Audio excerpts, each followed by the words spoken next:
Memorial Basketball Tournament in support of the Waterloo Region Suicide Prevention Council.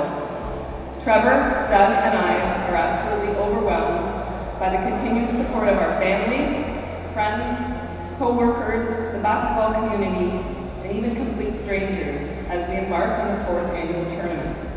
Jacob was one of the very best basketball players that I ever coached.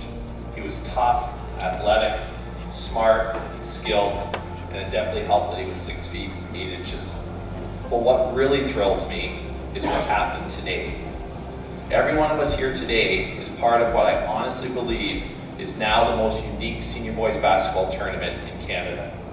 Coach Dan Nelson and his staff here at WCI have turned what was just a senior boys basketball tournament with a really cool silent auction attached to it into this amazing opportunity to hear the story of Clinton Malarchuk and to advance the dialogue on the issue of mental health. There's no shame in mental illness.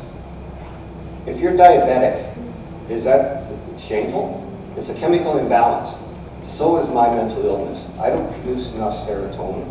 And so that causes depression, it causes anxiety, it causes a lot of things. I know I'm not the only one that's struggled in my life. And that's the fact of life. And so for me to tell my story and tell people, hey, it's okay to get help or to talk or to take medication. So for me, I really believe that everybody who's fighting the battle, you know nothing about. Maybe not every day, but we all know what it's like to be sad or blue or in a dark place. And for me, that's kind of what I think when I get on my airplane trips and do all those things is, I'm going to meet somebody, I might sympathize with somebody, maybe I can make a difference.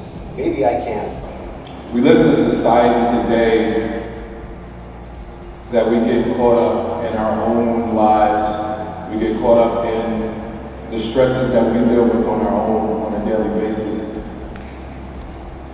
And we have less attention to and less compassion for the stories and the journeys of others.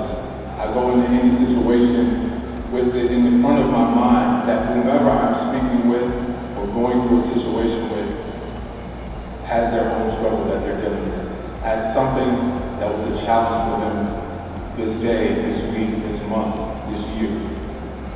And I encourage us all to enter any relationship, any interaction with someone else with the softness in your heart that they may be going through something in their lives, so we can exercise a little bit more patience, a little bit more compassion, a little bit more love and kindness that God has instilled in all of us. So you never know what kind of issues or battles we're fighting.